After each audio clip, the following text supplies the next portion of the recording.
Hey, Cade, what's up? Ready to open this thing up?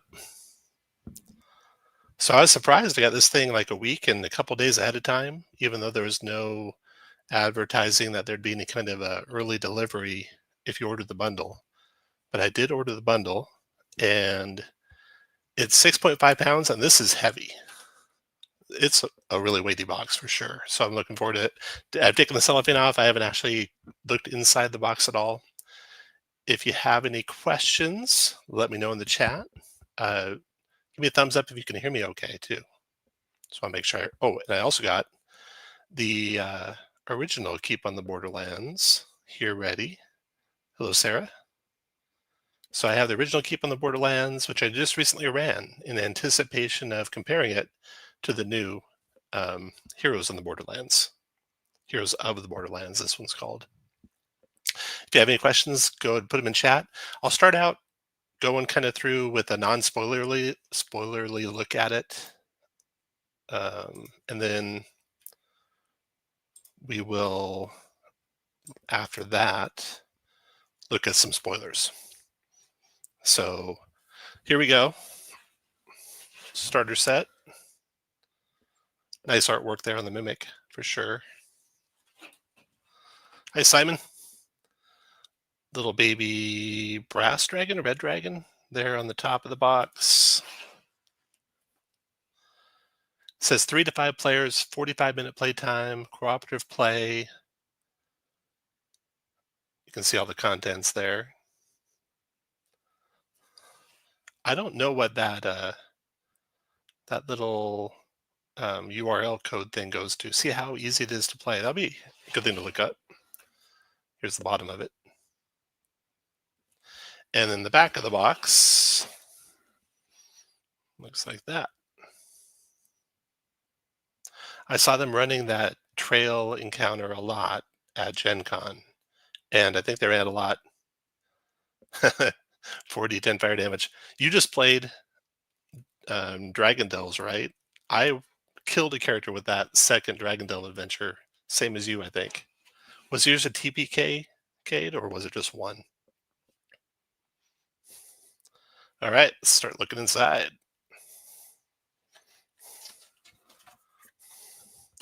So we got a README here with all the stuff in the box. Unpacking the box, you got booklets, you got punch out tokens, you got class boards, you got all sorts of cards.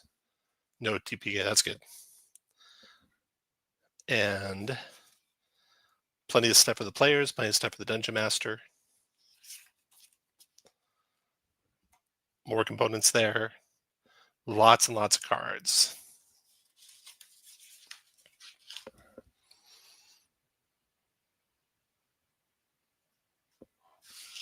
Be interesting to see what these boards, how they look. So if you're a player, what's it say here? Playing the game, make a character, team up, venture forth, run the adventure, guide the story, adjudicate the rules for the Dungeon Master. Swapping roles. I kind of like how they have it set up where you guys people can take turns. Hey, Mitt. Hey, Mitt, did you ever get to run this one at Gen Con? I thought you did, maybe. Hey, Joel. Yeah, if you guys have any questions, let me know and I'll try to answer them as we go. So I like how you can swap out Dungeon Masters, how they have it set up for that. And then if you're a character, there are 4 level 1 class boards to choose from. And then you pick your origin, you gather character components, you place your tokens, and you name your character. Really set up well, I think, for brand new players. Okay, so you got a play guide, probably like abbreviated rules here. Does the booklet paper feel like the Phandelver set? Yeah, it does. And the inside of it has that same glossy feel, which you can't really write on very easily. That was one of the drawbacks for the Phandelver set. So here's the cover, and this kind of throws back to the original game. Let me throw the original game up here. So you had your hobgoblins, and I'd say artwork's come a ways. It was certainly dangerous looking for sure in the old artwork there, but people have gotten so skilled at art nowadays. You got hobgoblins fighting the characters there. All right, so if you're going to run this game, you're going to play it. It tells you what the different cards are. Tells you what the equipment cards are and the spell cards. And then you got your class board. Goes over that.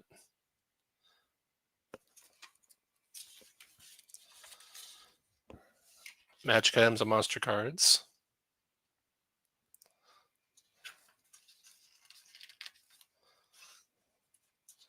General overview of how to play the game. I won't go through every page of it, but high-level overview of how to play the game. And this one, and a rules glossary included in the box. Hey, Foxtrick. And total page count on this first booklet is 32 pages. So that's the play guide, reference booklet. Then you have the Wilderness Adventure booklet, and we'll wait until the second half of the video to start delving into what's inside there. I do like Keep on the Borderlands for a setting, how you have a home base and you have a lot of wilderness to go explore and a big adventuring site to go explore. This is really cool artwork here. You got turtles, you got snake kind of out of focus here. You got dragonfly flying through out of focus. I like my artwork to be more dangerous looking when I'm playing RPGs, and this is definitely that. That's good. The cover's not so dangerous looking on the box. A little too friendly looking there. Okay, then you got your Keep on the Borderlands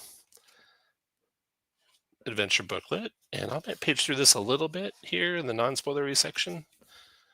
What game is this for? It is for DnD, 2024 DnD.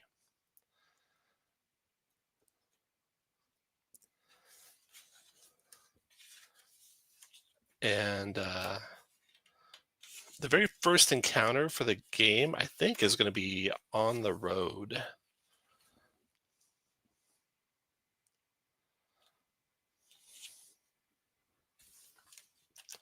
I really like, as much as I'm nostalgic for the old games, let me throw up the old game here real quick. So the old Keep on the Borderlands, and then if I go to the Keep section, here's the Keep, here we go. These old adventures were kind of written stream of thought. They were written without word processing, so you kind of have stuff that's important buried in the descriptions. And I really like how the new modern writing, summarizes stuff, pulls stuff out, makes it easier to run on the fly, for sure.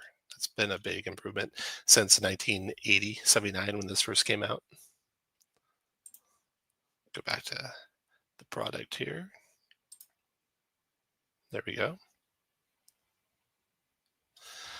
Yeah, the art's pretty nice. Yeah. So yeah, inside here, got your bag, you get quest, dangerous stowaway. I don't want to go through, skip that one until we get to the spoilery stuff. And then super spoilery stuff will be the Caves of Chaos, obviously. And we'll get to that in the second half. Some handouts for adventurers. I remember in the original adventure, they didn't name anyone in the adventure, so you had to make it up. The idea being you could fit it to your world. Provisioner. The cake is a lie. There's no cake.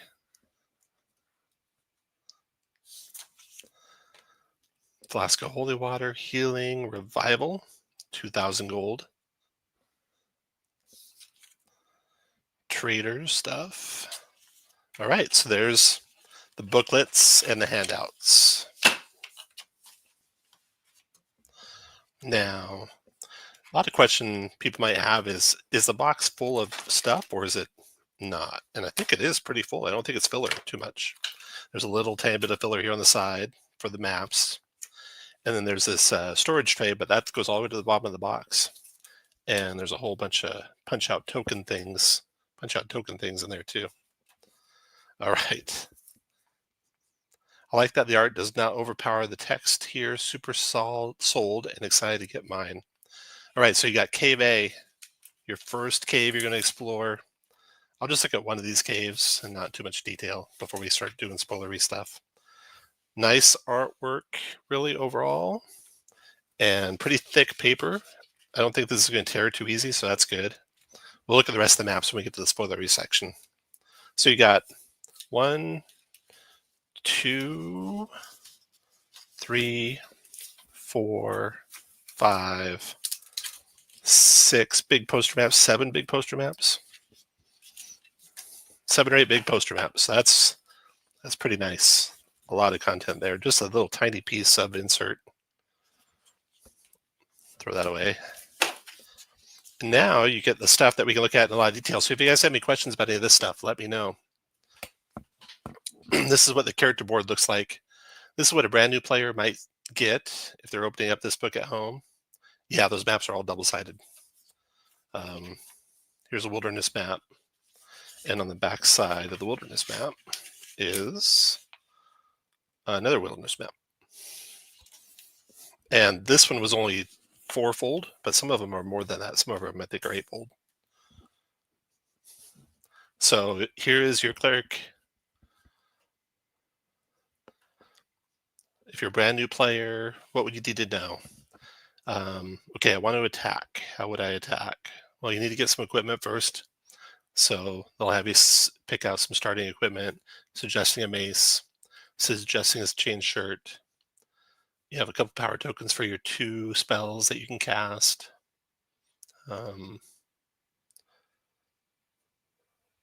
Spell cards. They have you pick out the spell cards. Gold pieces that you have. Your melee attack roll is d20 plus 4. Your range attack roll is d20 plus 1. Spell attack rolls are d20 plus 5. Spell save DCs are DC 13. And that's level 1 cleric. And on the back, you have a level 2 version. Leveled up to level 2. So when you go up, you have that. And then, let's see. Then there's a level 3 board. And you get a level, they say we need a level playing the cleric. Yeah. And then here's the level 3 cleric board. And it looks like they're a Disciple of Life type of cleric. And so you have 1, 2, and 3 to play. That's what the original adventure was. Although the higher stuff at the end, I can't wait to delve into that a little bit when we get to the spoilery part, is pretty strong stuff at the end. Level 3 cleric. Wonder why there's 2 sides to the level 3 card.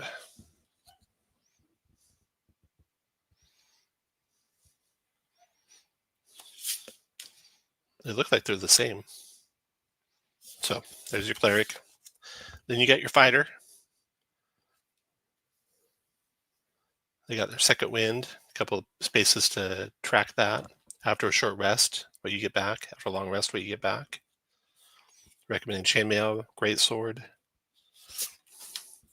Level 2 version of the fighter. Level 3 version of the fighter. Then you got the rogue, level 1, level 2, and then level 3. And then your wizard.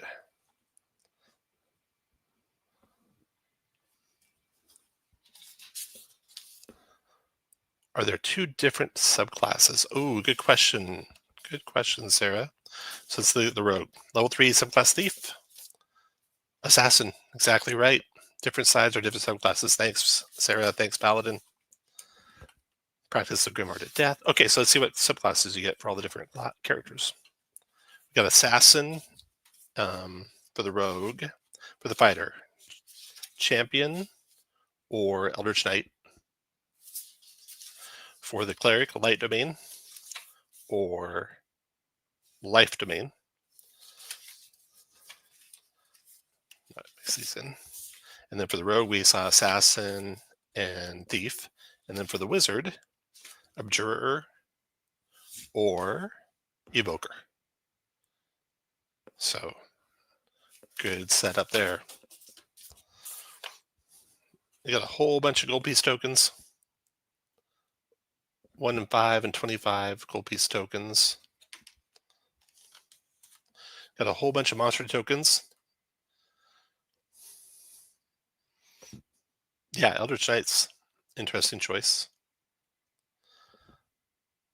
pretty nice quality on the monster tokens. They have differentiating the letters on the back side of the token if you want to differentiate multiple creatures. That's cool. Got some really good artwork. The artwork for the monsters is really good, more mature, more threatening. This looks great, even if I think I'll end up using it for other than D&D. The maps and tokens alone win me over. I'd say so, Wildcard. They're nice. I am definitely going to run it just to see how it compares to the first run. Played the first time in 1980 at my 10th or 11th birthday party, 80 or 81. And then just recently ran it this last year again. It is a lot to prep. If you are kind of over prepper like I am, to prep that whole Caves of Chaos area takes a lot of work. Lay flat tokens. Yeah, they have the lay flat tokens. They have a cart, which is nice, a pit, which is nice, some trap stuff, which is nice, some treasure chests, dead bodies and or bones, spiritual weapon, maybe mage hand, some good stuff there. And then they have where you can stand tokens up with these guys. If you have the main characters, can be stand-up tokens if you want. That's cool stuff. And then your power tokens for tracking limited resources on your character board, and your hit point tokens in 1 and 5 hit point sets. Gem tokens could be like inspiration or other. How do you do physical maps? How do you do fog of war for physical maps? That's a good idea. Yeah, good question. We'll look at that when we look at this other stuff and see if the just a little filler sheet there. Okay, then you got this tray and your dice that you get with it. I like their really high visibility. That's nice. They have 2 D20s. That's nice. This is a good set of dice, really. They don't do the thing where they have the symbol on the 20. Nope. So if you're a new player, you won't have to get explained to you, why is there this funny symbol and what's it mean? So I think that's a good dice set that they have there. Nice complete one. Then you have cards for backgrounds and spells.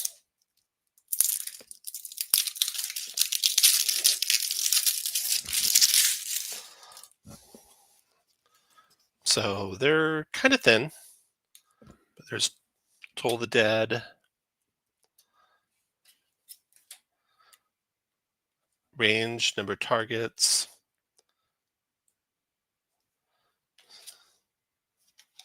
one creature you can see within 60 feet, and it shows you it's a cantrip. Then Thunderwave shows you it's level 1. Thaumaturgy, Tasha's, Spiritual Weapon, Spare the Dying, Sleep, Shocking Grasp. These are in alphabetical order, evidently. Shield Spell, Shatter, See Invisibility, Scorching Ray. Lots of good spells. I don't know if they have all spells in the 2 Ray of Frosts. I wonder why. Maybe both the Cleric and the Wizard can have a Ray of Frost if they have certain subclasses. Misty Step. Oh, Eldritch Knight can come in with some duplicate spells. That's maybe what it might be. Message, Mouse Acid Arrow, Magic Missile, Mage Hand, etc. So you have, here's all the spells. So that much in spells. Quite a few of those. Then you have cards for the magic items in the adventure. I'll only show a couple of them. So you got Spell Scroll Fireball, Slippers Spider Climbing. Oh, pictures of what they look like on the other side. Is Find Familiar in the Spells.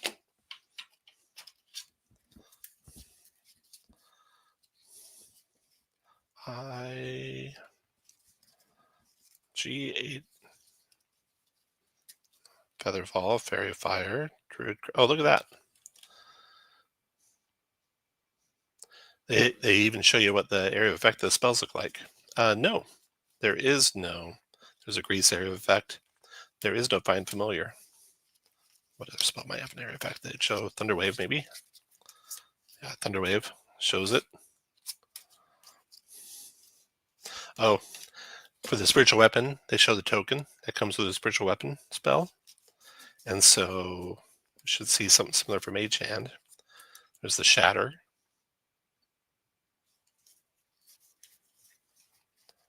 Mage Hand. Yep. Does show the Mage Hand token for it.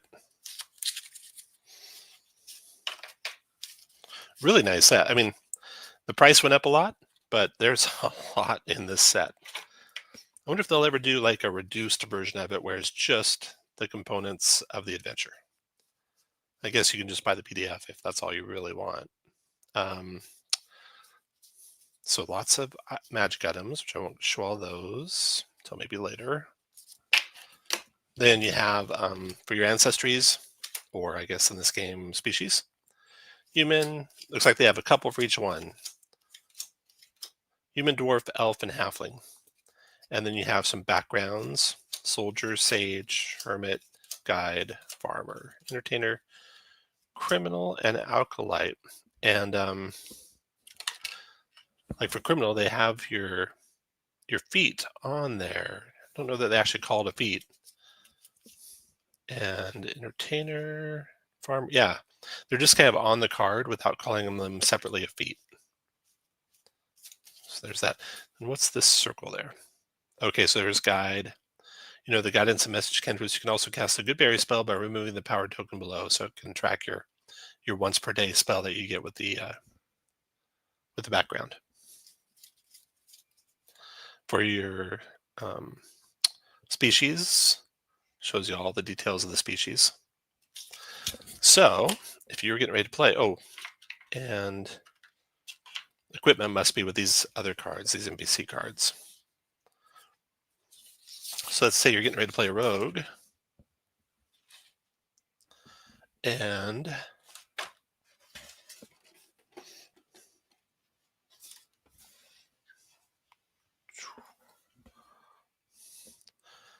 you would have your background card. So say you were criminal, and you could lay it on the table beside it there, and you'd see what it did for you. You also have the art on the other side. And then for your species card, if you want to be a dwarven rogue, just set it there, and you got all those powers or capabilities. That's handy for sure. And then you're going to go through your equipment and get your other cards for your character.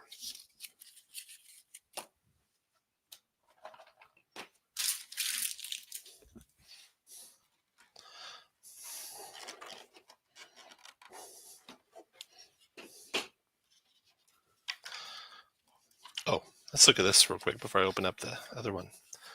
So that is, oh wow, little placeholder thing there, not too big. This thing is mostly jam-packed full of content, but there's your combat tracker. If you're a new DM, I highly encourage you to get really good at tracking combat. I see so many really experienced DMs take a long time to go from not in combat to the first person's taking their turn. So there's a combat tracker there. Now, let's look at these cards. So you have kind of a rules primer card on what you can do on your turn.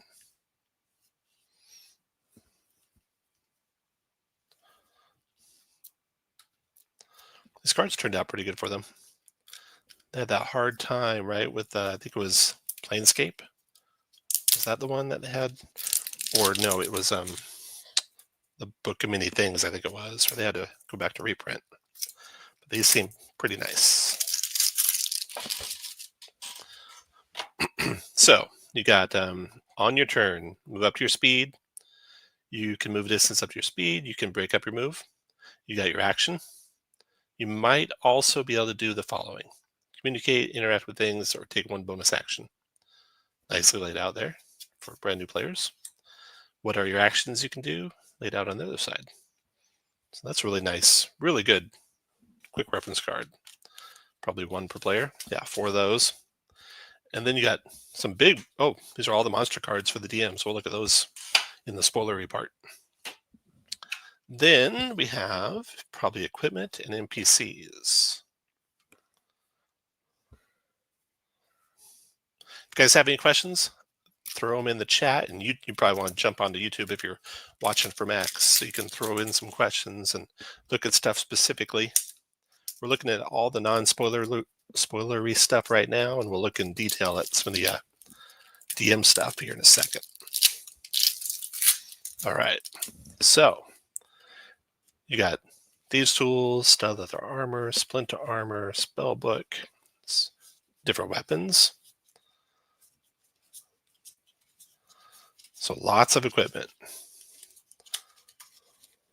Lots and lots and lots of equipment. Oh, and then Greatsword, Dagger, Cultist Robes, probably get into the adventure part.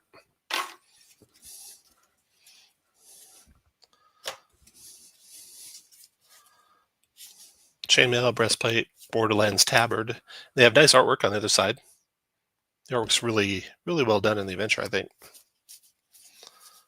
Ball bearings, antitoxin, acid. Okay, then you have NPCs. And so if it's a person that has a monster card, it tells you what monster card to use to go get. Oh, this is cool. They have rumors that the NPCs can share with the players.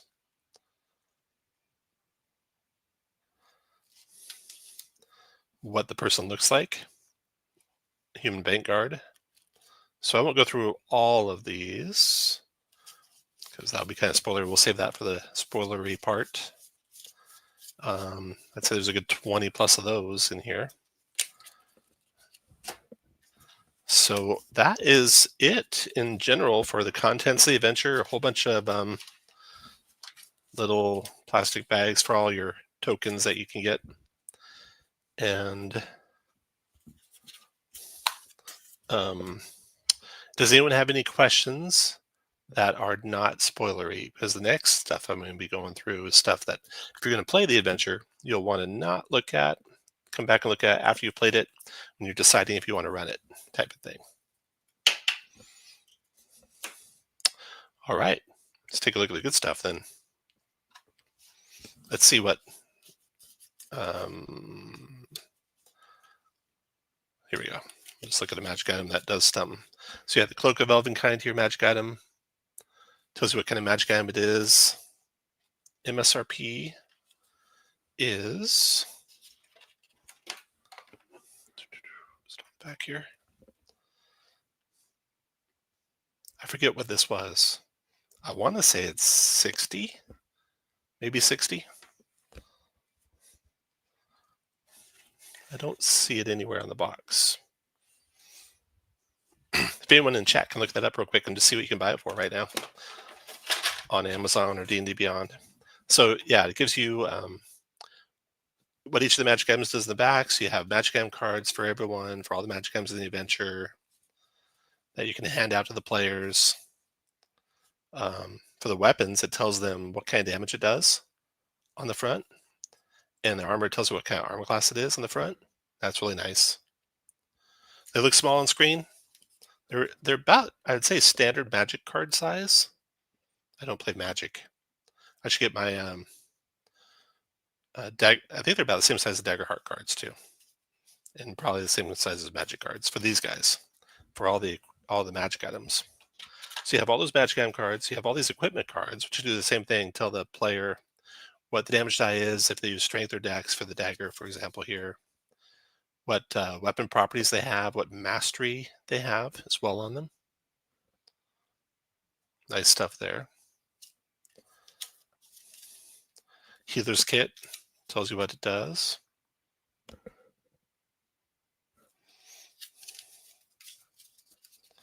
So if you're equipping your character, you got your rogue.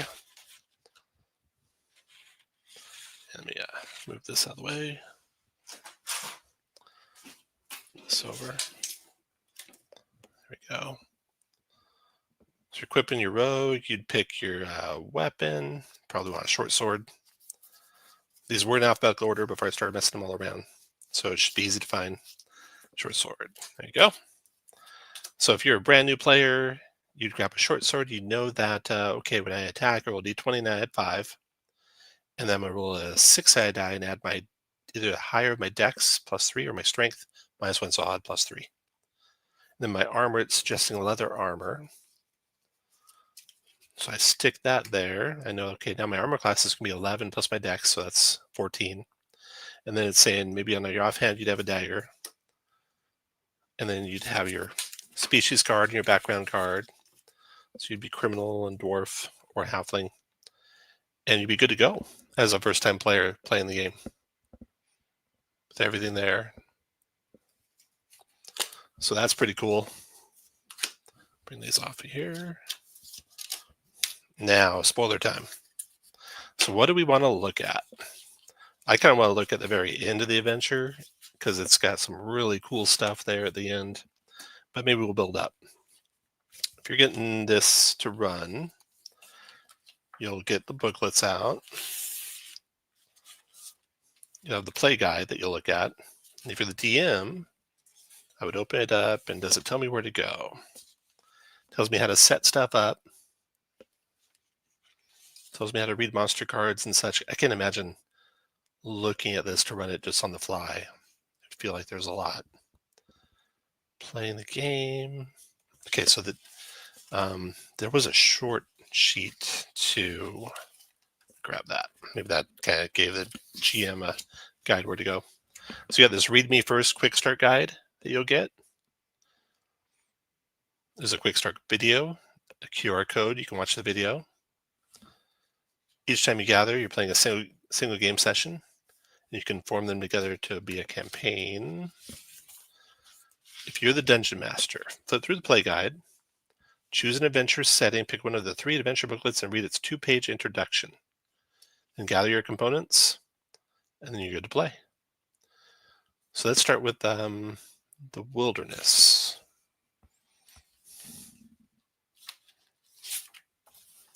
Maybe my players are coming to the keep through the wilderness. So they say there's a 2-page introduction section, which you can see here.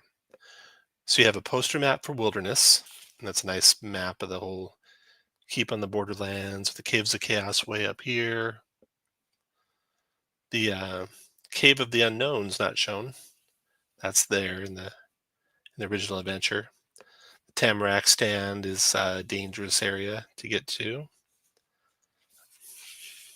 So then you'd have the wilderness poster map. This book's for the GM only. Your adventuring party enters the wilderness. Mysteries await you in this untamed land. Where do you want to go? So then they go the trail, the woods, the fens, the Tamarack Stand. Exploring the wilderness. So if you wanted to say friendly travelers and no good bandits alike, use this dirt road. So you're coming along the trail to the keep as your first encounter. I think this is one that they're doing at conventions. So you come to Region 1 Trail. MSRP is 50. Thanks, Paladin.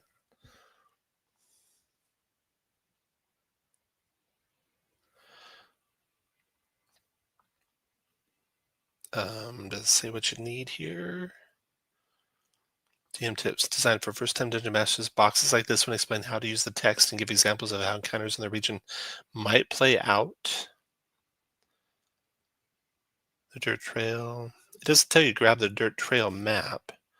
There's a looted wagon. Oh, so you can roll a d4 for encounters. Looted wagon, talkative traveler, game trail, bandit ambush. So here's a NPC card you could use to gather information about where you're going. Let's say you do the bandit ambush. Okay. So if you come to the bandit ambush encounter, here, it'll tell you to grab the trail map, player character tokens, monster cards and tokens, 3 bandits, and Prawl, and a magic item deck. I think the magic items are kind of random. Yeah, here we go. Stashed in the bushes are the recent ill-gotten gains of the Prawl's band. Its characters defeat Brawl and his band. They gain a sack that contains 20 gold and a random magic item. So, if you have your magic item deck, I don't know if you separate by consumable or not consumable or how you do it, but you'd have the players randomly draw. Now it's got writing on both sides. You can't, hard to randomly draw. Maybe you come up with some way for them to look at it, pick it blind, and then they find a magic item, potion of invisibility, or potion of healing, or potion of fire breath, or boots of elvenkind, or +1 short sword. So pretty neat that it's gonna be different every time you play. And let's look at the trail map that goes with this one.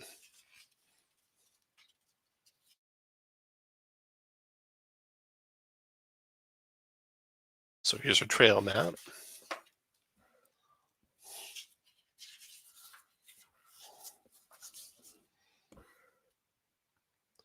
The grid on here is about 1 inch.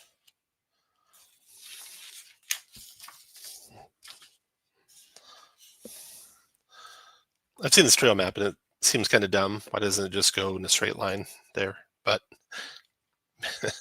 that's how it is. Makes it look like it's a longer trail for a smaller map. 1 square equals 5 feet on that side. You have the woods on the other side. I think some good stuff there. So then, let's say you want to look at another big encounter area in the wilderness.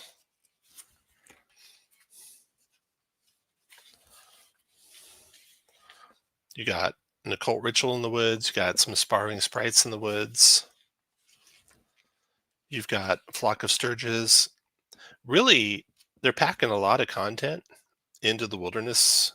You know, the original book had a hermit, had spiders, and they had lizard folk out there in the wilderness. Pretty much was the things you'd fight. They're packing a lot of different things in. Got a hobgoblin patrol.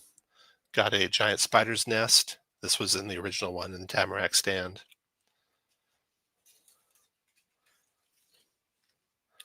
And then a whole random encounter sheet.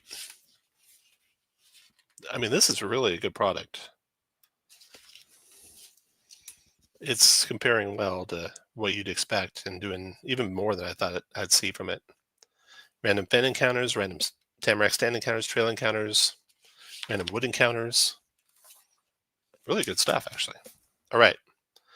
Why are we all here? The Caves of Chaos. Let's see what we got in here. There's going to be a high-level map of the whole cave system. Let me grab my maps here.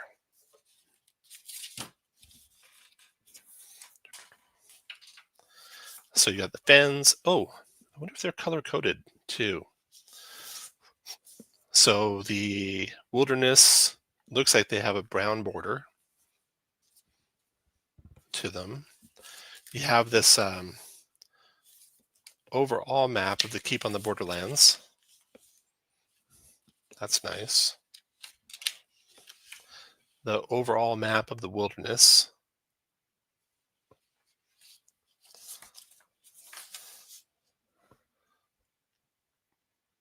This is Will Doyle and Stacy. What's Stacy's last name? Is it on the thing? Allen, Stacy Allen. I like their artwork for maps and such. They did what was the adventure Wild Beyond the Witchlight. That was a lot of fun. Okay, so here is the Caves of Chaos.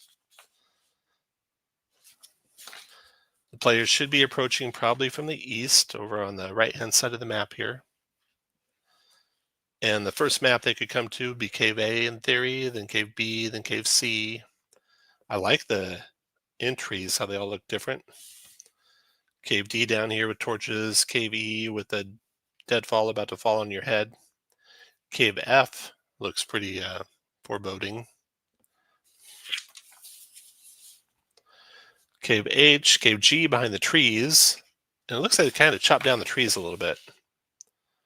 Yeah, that Cave G in the original adventure was kind of hidden in there. Cave H, I, K looking suitably evil. And then J looking real evil up there. So there's your Caves of Chaos on the outside. And one of the caves, Cave E,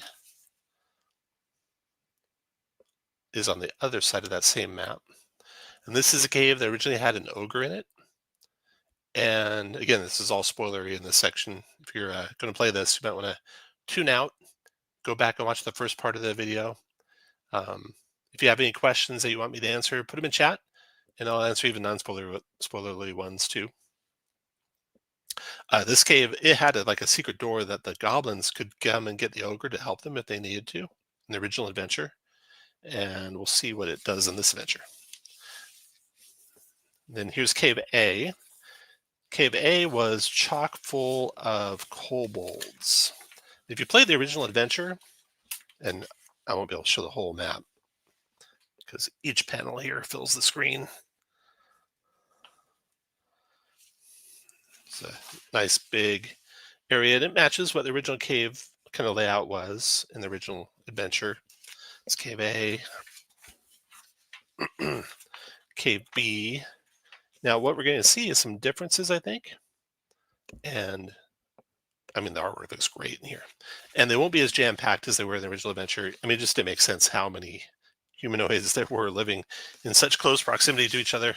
They were having to like lie down 5 feet each in the caves they were in to fit. I don't know if I'm doing on my map here. There we go. So when I ran the original adventure back, let's look at it real quick compared to what you get in the new adventure. Yeah, the map looks really good. So here is the original Keep on the Borderlands. And if I go to the maps, here we go. So the maps we just looked at would compare to, oh, they're on 2 pages here. Yeah. Would compare to Cave A. So you can see they squenched it a little bit. They had the room to the storage area. They kind of combined these 2 caves, I think, into one. There's a pit in the original. We'll see if that pit's still there. And then Cave B, it had a secret door into the other cave complex in the very back of it. Let's look at the very back of Cave B and see what it looks like. Again, lots of spoilers here. So the very back of Cave B, they have kind of taken out that pathway, but they still, you can see, yeah, pull up the map so you can see it. Sorry about that. So you can see if you're looking at Cave B, they have the slope, they have a couple big rooms, they have the cave entrance. And if I go back to the other view, there we go. This is one of the big caves in Cave B. This is another of the big caves in Cave B. It's got a lot of flooding, which is in the original adventure. Here you can see the slope. That was the original adventure. The cavern that went out to the west from here is not there. So they've scrunched it down a little bit. And then the other half of it matches pretty close to what you had before. There was definitely this looking post here with like a bunch of skulls, and they look through the eyes of one of the skulls at you. We'll see what that looks like there in the writing. So, Caves of Chaos. Here they are.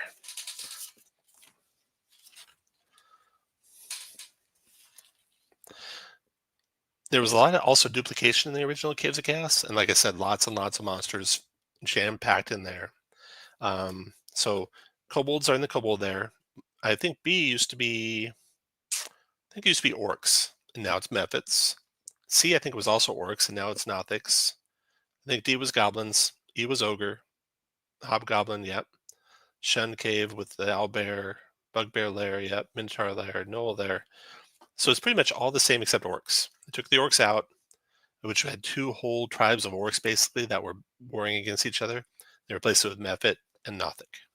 So that's a little bit of a loss. No big deal, though. I think you're going to have a lot of variety and a lot of fun playing it still. You just want to have those 2 separate tribes to play off against each other.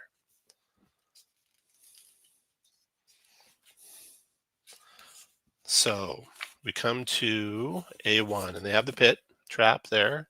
Not on the map. It's separate. There are a lot fewer kobolds in the adventure itself. They have a copper dragon wormling. That's not in the original adventure, obviously. The original adventure had, in this chamber A3 over here, about 5 jillion rats. Just way too many giant rats. When they played the original campaign, right, 1980, you were meant to have some retainers with you and have about a party of about 9 characters was the average party size it was built for. So when I ran it for 5, I right away cut the creatures in half, and that helped a lot. And this is probably cut back even a little bit further than that. So there's Kobold there. Copper Dragon Wormling. I wonder if it's a prisoner or what's going on with that thing. It's in the very back of KA5. So let's see what they got here. A5. 2 Kobold warriors attempt to comfort the crying Copper Dragon Wormling by adding treasure to its meager hoard. It's not going well. The kobolds and the wormling are indifferent toward all other creatures. So there's that. Giant centipedes, that they appeared in the adventure but somewhere else. So they moved them into the area where the rats are at. Then the Mephit lair. That used to be an orc lair. Let's go down to B2 here. B1 arrow slit. Yeah, so you can see the arrow slit. You can see the room descriptions are very succinct, which is good. You don't want multi-page room descriptions. The Nothic lair looks cool. Ritual chamber looks cool. Who wrote? I wonder if they have writing credits in each individual section. No, probably on the whole thing at once. Yeah. So each one of these has probably also been tailored down to be basically the equivalent of like a 5-room dungeon. So each one of them can be done in one sitting with one DM and a group of players, and then you can switch DMs and groups of players for the next sitting. So it does lose some of its overall feel of a site you're going into, trying to play groups off against each other and approaching the whole thing at once, which I think you can probably bring back if you're the sole DM and running it all at the same time. You can probably definitely find lots of opportunity for that. Got a goblin lair. Yeah, it's got the secret door into the ogre lair still. The giant spider thing is new. The ogre lair has, I think, a red dragon wormling. Conversely, you can remove the red dragon wormling to make the scenario easier or shorter. It's nice how it tells you, okay, so you grab map E, you're going to need your players, an ogre, a red dragon wormling, 1 treasure.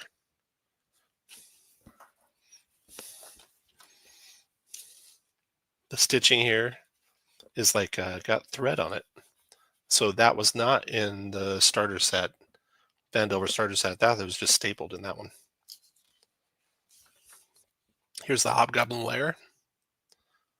And that could be quite a tough one when you're fighting 2 layers full of hobgoblins. They reinforce each other. The Shunned Caverns. This has the owlbear, and now the owlbear is kind of guarding an entrance into, it looks like, where the cultists are. I think these are, like, let's look at G7. Yeah, Cult Barrack is G6. G7 is a crypt. Got a white in there. That's really cool. Got a bugbear level. Definitely cut way back in creatures. The Minotaur lair. This one was interesting. Had Sturges, and that was in the original one too. I3 has fire beetles. I4 has the Minotaur. And the original adventure had like this gas that would make it so you didn't know where you were. And of course, when you're mapping and calling as you're mapping, that's easy to do because you can just describe things to the players wrong. When I was running it on the VTT, what I did is I set it up so I could move the entrance. So when the player did the lost side of the entrance, I could swap 2 things, and that entrance would be blocked, and there'd be another entrance way over here. But that entrance would be the thing that'd go outside. That way it could confuse the players while we were playing on the VTT. But it went well. I don't think they ever really got lost when they played it. knoll there. That's way cut back a number of knolls. And now for the fun part, the Shrine of Evil Chaos. This shrine had crazy stuff in it in the original adventure. I got to pull up the original adventure for you. Just look at it real quick.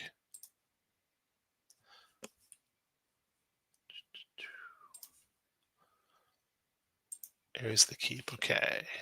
Caves of Chaos. Additional maps.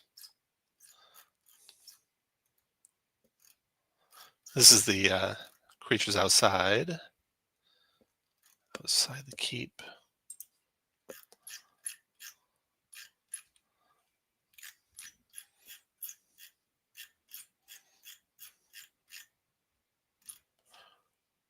Oh, I'm having a hard time finding it. Here we go. Okay. The Temple of Evil Chaos. The Hall of Undead Warriors. The Chapel of Evil Chaos. For each character who picks up one of these objects, the DM should have the character roll a saving throw over its magic.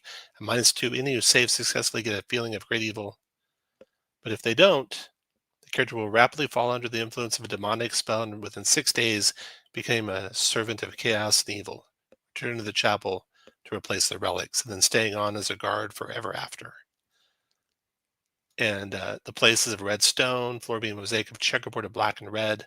South wall covered by a huge tapestry which depicts a black landscape, barren trees, unidentifiable, but horrible black shapes in silhouette, possibly demons of some sort. So just really cool description there. Let's see how they updated that in the new set.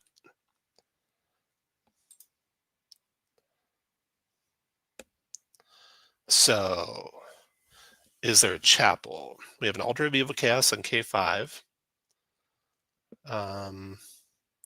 K3, Chapel of Evil Chaos. 4 pillars support the domed roof of this empty chapel where cultists conduct foul ceremonies. So you kind of lost all that super violent, scary detail. And then you come to K5, the altar of evil chaos. Violet drapery curtains that cover the chamber. Narthus chants evil litanies. Then impious chamber. Hanging from the stand is a chaos spell, a profane relic whose toll can wake the dead. Chaos spell is all but indestructible. So you do lose some of that Gygaxian craziness that didn't quite make it into this one, where your character's just gone forever, which might be a good thing that you don't have that craziness, but that was a lot of fun too. All right, there is the Caves of Chaos book. We looked a little bit at the Wilderness book, and what else do you guys want to see? We got the Play Guide, Wilderness. Keep on the Borderlands over here. So the Keep, more spoiler stuff here. So if you're watching as a player, definitely check out, go back, watch the front of the video up until where I said there will be spoilers. In the original adventure, there were some private apartments with a cleric in them, and that cleric was actually from the Caves of Chaos. Smithy. I like how they have a lot of quests you can get in here too, though. Trader's shop, danger stowaway, bank.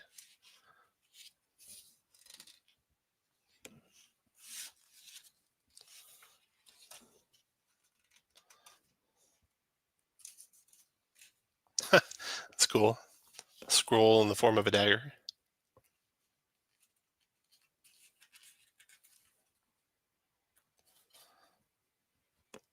Quest, Chaos Unfurls.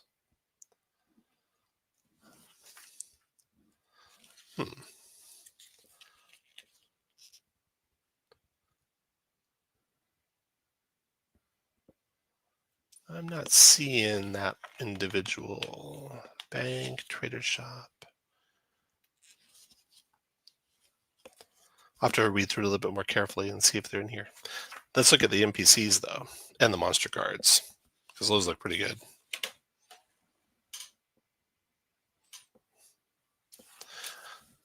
So, got Andrella, the human captain of the guard, and guard captain monster card. Bartho, a human gate guard. Cornflower, a halfling. Dwarn, a dwarf scribe. Alandra, Azir, Gala, Haldrick, dwarf innkeeper. Callista, Lank, a human jeweler. Malin, Illyria, Gwink, Ruckus, human sergeant of the guard, human guildmaster, human barkeep, human Castilian. He looks way too proud of himself. Elf hermit, and then Navette. And all of them have rumors. That's a pretty nice feature. One true one and one false one. And then the monster cards. Got your quick reference here. Yeah, it definitely does look like a home run. Great monster artwork too. That flying sword looks awesome.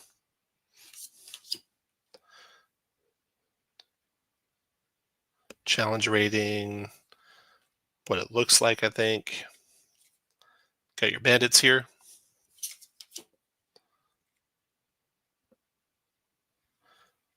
Bugbear warriors. Carrion crawler. I don't think there was a carrion crawler in the original adventure. Might be misremembering, but I don't think there was. Everyday commoner. Copper dragon wormling. The party could rescue from the kobolds and set right on its life of dragonhood. The cultist, doomsayer, and fanatic. That's great artwork for that cultist. It's gonna make some good tokens.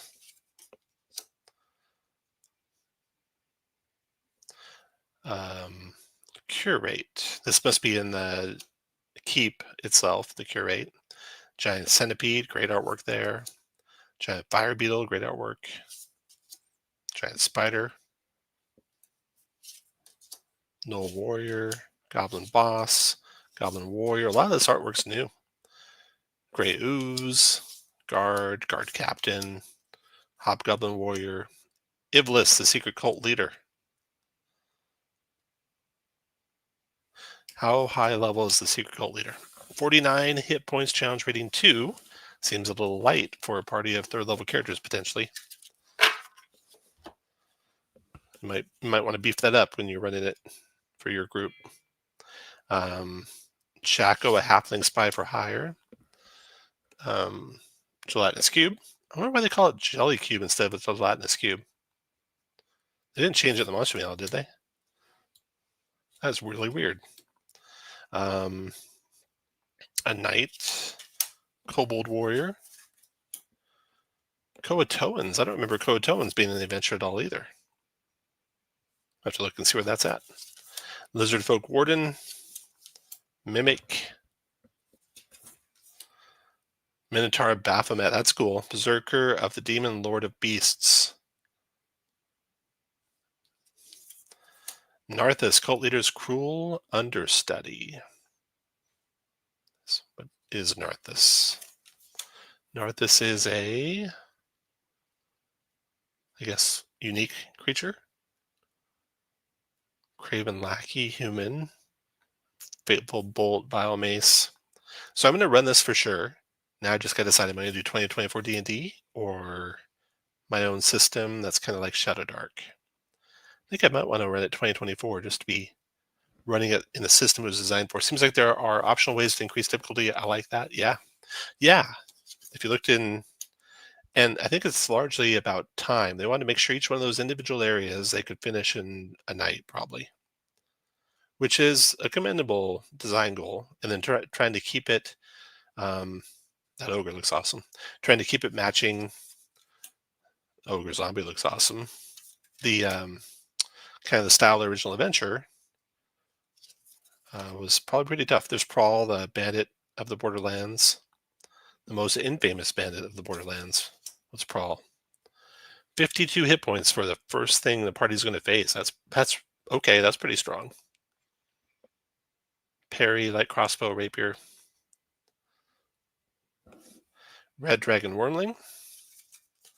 Skeletons. Sprite Skirmisher. I made a token already for this guy because I love this artwork for that Sprite Skirmisher. I might put in the description of this video where you can grab that token that I made. Nice Method artwork. Who's the artist here? Sam Keiser. I like how they have the name of the artist here. Oh, that's a great Sturge too.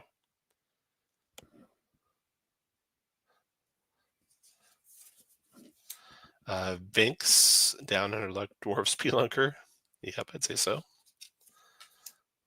White Life Drinker. So while the cover of it looked maybe a little too, saturated with color and maybe not scary enough, I definitely like a lot of the interior art. Really well done. Okay, we're going to talk about how they make things more or less difficult. So let's see here, and also let's see what kind of creatures you have here. So you got the trail, looted wagon, talkative traveler, game trail, bandit, ambush.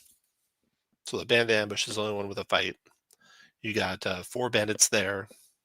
They talk about 3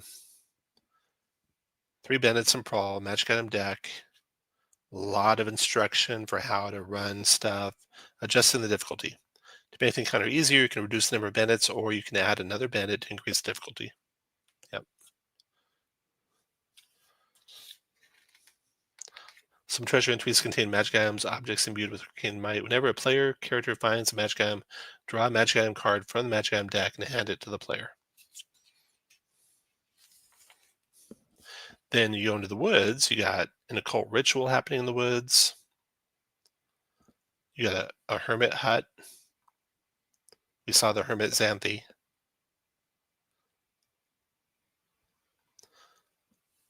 The ritual is cultist tokens, so cultists.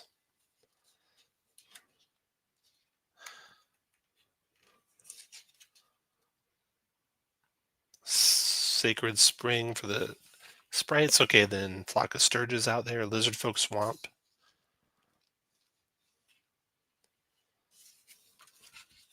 How big is that lizard folk group? 2 lizard folk wardens. That's not much.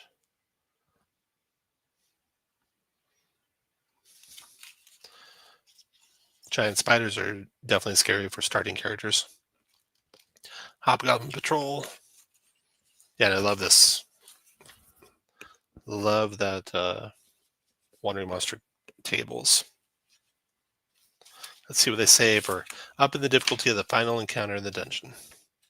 Spoilers here abounding, of course. Or even the Minotaur.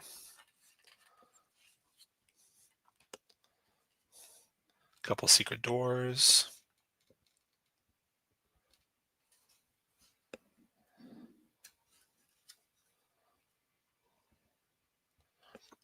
Don't see anything magical about it. Shrine of Evil Chaos.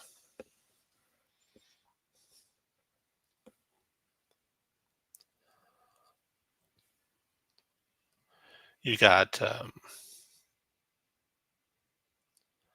Iblis, Narthis, an ogre zombie, 4 skeletons, 4 zombies. Ogre zombies in the entranceway. Zombies are in that area, K4 there. I remember the original adventure had like 20 skeletons and 20 zombies that came out. They did not play in the old adventures. They are tough. And if you're, once your groups, let me ask you about something that I think it was general DMing, not Borderlands specific. Let me know when you think of what it is. Once you've kind of got the players to where they have a feel for stuff, start ramping up the difficulty for sure. I think the more times it's life and death, the more fun, at least my players seem to have. Don't be afraid to make it life and death for the characters. Down to Cave G. Yeah, there was so much more area in this map in the original adventure. And those original adventure maps can look really nice when they were done by John Pintar did them. He did a set of them. And so it's kind of a shame to lose that site type level map with general spelunking that you can do and investigation you can do and exploring you can do, um, to have it kind of become more like this where it's episodic and one cave at a time and the caves are small. Um, so that's sad in my opinion that that happened. Would have been nice to see the caves kept as sprawling as they were and interconnected as they were.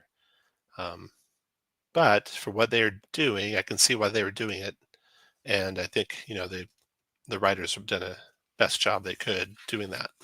Let's look at who the writers are in here. I think it'll probably be in the play guide. I think I saw it at the end. There we go. Lead designer Justice Ramin Arman, Jeremy Crawford, Ron Lundeen, Christopher Perkins, Patrick Rennie. Interesting. So probably Justice did most of the writing, or they probably split up between these other individuals, the different sections to write. I would have loved to have seen William Doyle and Stacey Allen more than just doing cartography, because I think they write some really interesting stuff. I mean, Perkins does too, so whatever he wrote was probably pretty neat. And I'll play the game to see how the other ones were. If you're moving on a map where some spaces are hindered movement and some spaces are normal, is it +5 move cost moving on or moving off of them is what it was? On is what I normally do. On to them is what I normally do, yeah. Okay, that is the flip through. If you have any more questions, let me know. Check out my Discord, check out the D20 Play Discord. I'll be running this and I'll post signups to run it or to play it. And maybe some other DMs will run it too. And we'll all get a chance to try this thing out. Looks like it's a good value for sure. Thanks everyone for watching.